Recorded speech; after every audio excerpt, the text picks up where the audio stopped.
Issue ఏంటో నాకు అర్థం కావట్లేదు. మా గురించి బ్యాట్ మాట్లాడినారు, బ్యాట్ చేస్తారు, అంతా ఓకే అండి. నేను నా ఇంటికి వెళ్తానంటే ఇంట్లో ట్రస్ట్ అంటే అది కోర్టులో ఉంది. కోర్టు కాకపోతే నేను ఎస్ఐ గారిని, సిఐ గారిని అందరినీ రెస్పెక్ట్ చేస్తాను, అందరిని గౌరవిస్తాను, మాట్లాడాను, వెళ్ళిపోతాము. కాకపోతే ఎందువల్ల ఆపుతున్నారని అర్థం చేసుకున్నాను. ఇప్పుడు నేను తాత నాన్నమ్మ సమాధికి వెళ్దాం అనుకుంటున్నాను. అదొకటే దండం పెట్టుకుని వెళ్ళిపోతే పండుగ పూట పెద్దలు పండుగ ఆ దండం పెట్టుకుని వెళ్ళాలని. అండ్ అంటే ఇక్కడ ఏమైపోయిందంటే బిహేవియర్ స్టార్ట్ అయిపోయింది. జనరేటర్ లో చక్కెర పోయడం అండ్ హోర్డింగ్స్ ఉంటే ఇక్కడ నాది, లోకల్ ఎమ్మెల్యే నాని గారిది, సీఎం గారిది, అందరు కలిపి మా హోర్డింగ్స్ అన్ని పెట్టుకుని ఉంటే అన్ని 2 కిలోమీటర్ రేడియస్ లో మొత్తం అందరూ కూడా డే టైమ్ లో అంత ఫుటేజ్లు ఉన్నాయి మా దగ్గర. అవన్నీ మీకే ఇస్తాం, దయచేసి మీరు చూడండి. అంటే బోర్డింగ్ కూడా తీసాయి. ఎందుకు అంత లెవెల్? నేను తమ్ముడినే కదా, నేను కూర్చొని మాట్లాడదాం అంటున్నాను. నేను తప్పు చేస్తే కూర్చొని 10 పెద్దల ముందు కూర్చొని పెట్టి మాట్లాడాలి. మాట్లాడేదానికి లేదు. నాకు మోహన్ చూపించేదానికి సిగ్గుపడతారు, భయపడతారు, ఏం అర్థం కాదు. బోర్డింగ్ని చెప్పగలుగుతారు కానీ జనాల మనుషుల నుంచి మమ్మల్ని ఎవరు తీలేరు. అండ్ ఇది నా ఊరు, నా బంధువులు, నా పల్లెటూరు, నా జనాలు. అండ్ ఈ క్యాంపస్ నా గౌరవం ఉంది. ఇది ఒకరి కాంట్రిబ్యూషన్ కాదు, ప్రతి ఒక్కరు కష్టపడేమో ప్రతి ఒక్కరు కాంట్రిబ్యూట్ చేసి అండ్ ప్రతిదీ కోర్టులో మేము ప్రజెంట్ చేస్తాం. కోర్టు ద్వారా తెలుసుకోండి.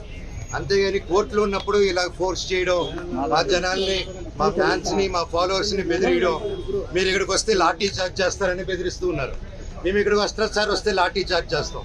ఎందుకు లాఠీ చార్జ్ చేస్తారు సార్? నేను మా ఊరికి వెళ్ళినా, నా బంధువుల్ని కలిసిన, జల్లికెట్టుకు పోయినా, ఇక్కడికి వచ్చినా నేను సార్ రావచ్చు అంటే రావద్దు అన్నారు. సరే ఓకే, తిరుక్కుని పోతున్నాను సార్.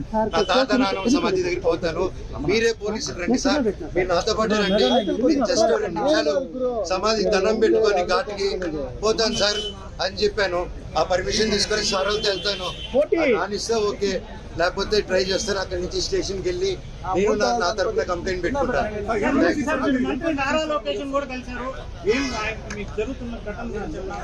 లేదండి, మీ మీద పర్సనల్ ఏం లేదండి.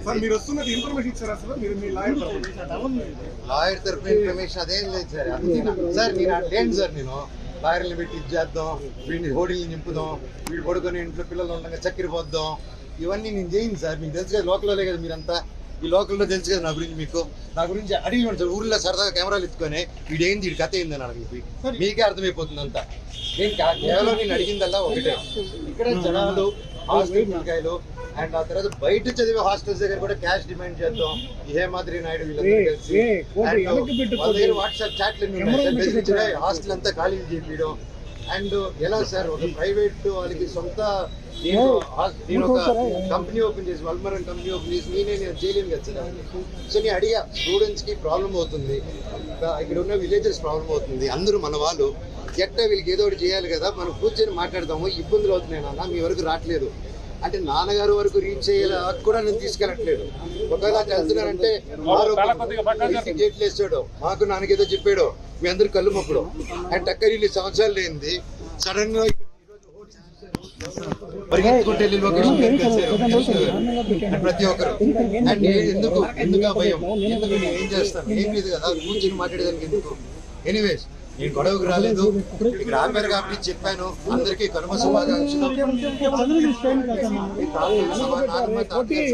మా తాత నాన్న దండం పెట్టుకునేదానికి వచ్చాను అంతే. Thank you.